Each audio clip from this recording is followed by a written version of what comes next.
అందరికీ వందనాలు.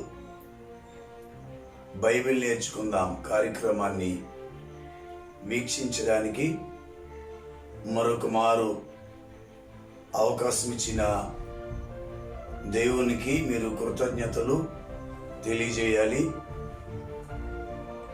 అందరూ బాగున్నారా? ఆరోగ్యాలు బాగున్నాయా? ఆత్మీయ జీవితం బాగుందా? ఆర్థికంగా ఇబ్బందులు పడుతున్నారా? ప్రభువు మీద భారం వేయండి. ఆయనే మీ ప్రతి అవసరతను తీర్చడానికి సమర్థుడై ఉన్నాడు. మంచిది. ప్రతిరోజు కుటుంబ ప్రార్థన చేసుకోవాలి. ఆ కుటుంబ ప్రార్థన కుటుంబం ఐక్యతగాను సమృద్ధిగాను, కుటుంబం భయభక్తులుగాను ఎదగడానికి ఉపయోగపడుతుంది అని జ్ఞాపకం చేస్తున్నా. వారానికి ఒక రోజైన ఉపవాసం ఉండి ప్రార్థించే అలవాటు కలిగి ఉండాలి. ఒకవేళ ఓ పగలు ఉపవాసం ఉన్నా, ఒక రాత్రి ఉపవాసం ఉన్నా, ప్రభువుతో సహవాసాన్ని ఏర్పరచుకునే వారిగా ఉంటాం అని తెలియజేస్తూ ఉన్నాం. ధ్యానానికి వెళ్దాం. నిన్నటి దినాన్న 1 అనేటువంటి అంకెను గూర్చిన కొన్ని విషయాలు బైబిల్ గ్రంథంలో నుంచి మీతో మాట్లాడే కృపను ప్రభువు దయచేశారు. ఈ దినాన్న 2 అనే అంకెను గురించి మీతో మాట్లాడడానికి ప్రభు కృప చూపించారు. 2 అనే విషయాన్ని మనం జాగ్రత్తగా గమనిస్తే, ప్రభు మనకు అనుగ్రహించిన పరిశుద్ధ గ్రంథంలో 2 నిబంధనలను మనం చూస్తూ ఉన్నాం. 1 పాత నిబంధన, 2 క్రొత్త నిబంధన. విశ్వాసులమైన మనం 2 నిబంధనలను చదివే వారముగా ఉండాలి. పాత నిబంధన మాత్రమే చదివి క్రొత్త నిబంధన చదవకపోతే యేసుక్రీస్తు చేసిన శిలువ బలియాగము, రక్షణ కార్యము మనకు తెలిసే అవకాశం ఉండదు. అలాగే క్రొత్త నిబంధన మాత్రము చదువుతూ ఉండి పాత నిబంధన చదవకపోతే పితరుల జీవితాల గురించి మనకు క్షుణ్ణముగా తెలిసే అవకాశం ఉండదు. దేవుడు 2 నిబంధనలను మనకు అనుగ్రహించాడు గనుక మనము 2 నిబంధనలను చదివే వారముగా ఉండాలి. కొంతమంది ఎక్కువగా కీర్తనలు చదువుతారు, కొంతమంది ఎప్పుడు సామెతలే చదువుతారు, కొంతమంది ఎప్పుడు పత్రికలు మాత్రమే చదువుతారు. అలా చదవడం ఆత్మీయ జీవితానికి అంత ఆశీర్వాదము కాదు. దేవుడు 2 నిబంధనలను మనకిచ్చినప్పుడు 2 నిబంధనలను చదివే వారముగా ఉండాలి.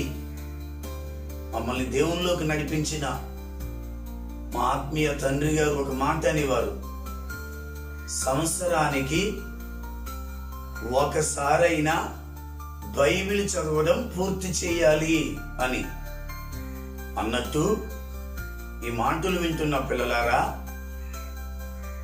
ఒక్కసారైనా బైబిల్ని పూర్తిగా చదవగలిగారా? ఒక్కసారైనా బైబిల్ని చదివి ముగించగలిగారా? ఒకవేళ చదవకపోతే ఈసారైనా మొదలుపెట్టి చివరి వరకు చదవమని జ్ఞాపకం చేస్తూ ఉన్నాను. కొంతమంది కాండాలలో ఆగిపోతూ ఉంటారు, కొంతమంది దినవృత్తాంతాలలో ఆగిపోతూ ఉంటారు, మరి కొంతమంది ఆయా గ్రంథాల దగ్గర ఆగిపోతూ ఉంటారు. క్రైస్తవులముగా తప్పనిసరిగా సంవత్సరానికి ఒక మారైనా బైబిల్ చదవాలి అనే విషయాన్ని జ్ఞాపకం చేస్తున్నా. 2 నిబంధనలు, రోజు మన అంశం 2 గనుక 2 నిబంధనలను చదివే వారముగా ఉండాలి అని తెలియజేస్తున్నా. రెండో విషయం, ఏలియా ఆనాటి కాలంలో ఉన్న ప్రజలతో ఒక మాటను జ్ఞాపకం చేస్తారు. రాజుల మొదటి గ్రంథం 18వ అధ్యాయము 21వ వచనం, మీరు ఎన్నాళ్ళు 2 తలంపులలో జీవించెదరు? యెహోవా దేవుడైతే ఆయనను అనుసరించండి, బయలు దేవుడైతే ఆయనను అనుసరించండి అని తెలియజేశాడు. 2 తలంపులు అనే విషయాన్ని జ్ఞాపకం చేస్తా ఉన్నా. ఈ మాటలు వింటున్న దేవుని పిల్లలారా, నువ్వు కూడా 2 తలంపుల్లో ఉన్నావా? యేసు ప్రభువు మందిరానికి వెళ్తున్నావు, ప్రార్థనలకు వెళ్తున్నావు, సువార్త సభలకు వెళ్తున్నావు, అలాగే విగ్రహాలను కూడా ఆరాధిస్తున్నావు. 2 తలంపులు ఉండకూడదు. కొంతమంది మందిరంలో ఒక రకంగా ఉంటారు, బయట ఒక రకంగా ఉంటారు. 2 రకాలైన జీవితాలు. కొంతమంది ఆత్మీయులు ఉన్నప్పుడు, దైవజనులు ఉన్నప్పుడు ఒక రకంగా ఆత్మీయుడిగా మసులుకుంటారు. లోకస్తులతో కలిసినప్పుడు, లోకస్తులతో మాట్లాడుతున్నప్పుడు 2 రకాలుగా ఉంటారు అని జ్ఞాపకం చేస్తున్నా. అందుకే ఏలియా అన్నాడు, మీరు ఎన్నాళ్ళు 2 తలంపులతో ఉంటారు? ఈ మాటలు వింటున్నా దేవుని పిల్లలారా, 2 తలంపుల జీవితాలు ప్రమాదకరం. పెద్దవాళ్ళు అంటారు, 2 పడవల మీద కాలేస్తే గమ్యం చేరలేము. 2 తలంపులతో ఉన్నవా? 2 రకాలైన మనస్తత్వాలు కలిగి ఉన్నావా? 2 రకాలైన ప్రవర్తన కలిగి ఉన్నావా? ఆలోచించు. అది నీ జీవితానికి ఆశీర్వాదం కాదు అని తెలియజేస్తున్నా. ఆ యొక్క లవోదికీయ సంఘము నులివెచ్చగా ఉందట. కనుక నేను జ్ఞాపకం చేసే మాట, 2 తలంపుల జీవితాల నుంచి విడిపించబడాలి. కొంతమంది దేవుని పాటలు పాడతారు, సినిమా పాటలు పాడతారు, మందిరాలకు వెళ్తారు, సినిమా హాల్కి వెళ్తారు, రికార్డ్ డ్యాన్సులకి వెళ్తారు, మ్యూజికల్ నైట్ దగ్గరికి వెళ్తారు. 2 తలంపుల జీవితాలు మార్చుకోవాలి అని తెలియజేస్తున్నా. 3వ విషయం, ముగింపులోకి వస్తూ ఉన్నాం. ఇర్మియా గ్రంథంలో 2వ అధ్యాయంలో 13వ వచనంలో దేవుడు అంటున్నాడు, నా జనులు 2 నేరములు చేసి ఉన్నారు. 2 నేరాలు చేసి ఉన్నారు. ఏంటి మొదటి నేరం? జీవ జలపు ఓటై అయిన ప్రభువుని విడిచిపెట్టేశారట. 2వ నేరం, తమ కొరకు బద్దలైపోయే నేల తొట్లను తొలిపించుకున్నారు. ఎంత విచారకరం! దేవుడు వారిని పోషిస్తూ ఉండగా, దేవుడు వారికి తోడుండగా 2 నేరాలు చేశారట. దేవుణ్ణి విడిచిపెట్టడం నేరం, లోకాన్ని అనుసరించడం నేరం. దేవుణ్ణి విడిచిపెట్టి లోకాన్ని అనుసరించగలిగితే దేవుడు కూడా నీ మీద 2 నేరాలు మోపేవాడిగా ఉన్నాడు. ఆలోచించమని జ్ఞాపకం చేస్తున్నా. 2 నేరాలు చేస్తున్నావా? 2 నేరాలు. ఒకటి, దేవుణ్ణి బైబిల్ని విడిచిపెట్టేశావు, ప్రార్థన విడిచిపెట్టేశావు, భక్తిని విడిచిపెట్టేశావు, ఆత్మీయతను విడిచిపెట్టేశావు. 2 నేరాలు చేసిన వారిగా ఉన్నావు. లోకము, అపవాది, సాతాని క్రియలు అనుసరించేవాడిగా ఉన్నావు. ఆ 2 నేరాలలో ఉంటే నీ ఆత్మీయ జీవితానికి నష్టం అని తెలియజేస్తున్నాను. నేను ముగింపులోకి వచ్చాను.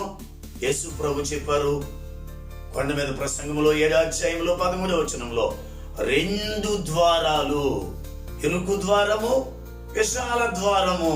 ఏ ద్వారం గుండా వెళ్తున్నావు? ఇరుకు ద్వారం గుండా వెళ్తే పరలోకం వెళ్తాం, విశాల ద్వారం గుండా వెళ్తే నరకములోకి వెళ్తాం అని తెలియజేస్తున్నా. కనుక 2 ద్వారాలలో నీ ఎదుట పెట్టాడు దేవుడు. వాటిని ఎంచుకోవలసిన భాగ్యం నీది. అందుకే జీవము, మరణము, ఆశీర్వాదము, శాపమును నీ ఎదుట ఉంచాడు. ఈ రెండిటిలో ఏది కోరుకుంటావో జాగ్రత్త. చివరిగా నువ్వు మరణించిన తరువాత 2 స్థలాలలోకి వెళ్ళవలసి ఉంటుంది. పాపములో బ్రతికితే పాతాళంలోకి వెళ్తావు, పరిశుద్ధంగా బ్రతికితే పరలోకంలోనికి వెళ్తావు. 2 స్థలాలు నీ ఎదుట ఉన్నాయి. నువ్వు జీవించిన జీవితాన్ని బట్టి, పాడిన పాటలు, ఇచ్చిన కానుకలు, చేసిన ఆరాధన నిన్ను పరలోకానికి తీసుకెళ్తాయి అనుకోవద్దు. పరిశుద్ధంగా లేకపోతే నువ్వు వెళ్ళేది పాతాళమే. పరిశుద్ధంగా జీవిస్తూ ఉంటే పరలోక రాజ్యానికి వెళ్తావు. 2 స్థలాలు నీ ఎదుట ఉన్నాయి. ఎక్కడికి వెళ్తావో తీర్మానించుకో. 2 తలంపులలో ఉంటే మార్చుకో. 2 నేరాలు చేస్తుంటే విడిచిపెట్టు. 2 నిబంధనలను చదువుతూ ఉండు. ప్రభువు నీతో నిత్యము ఉండి నడిపించునుగాక.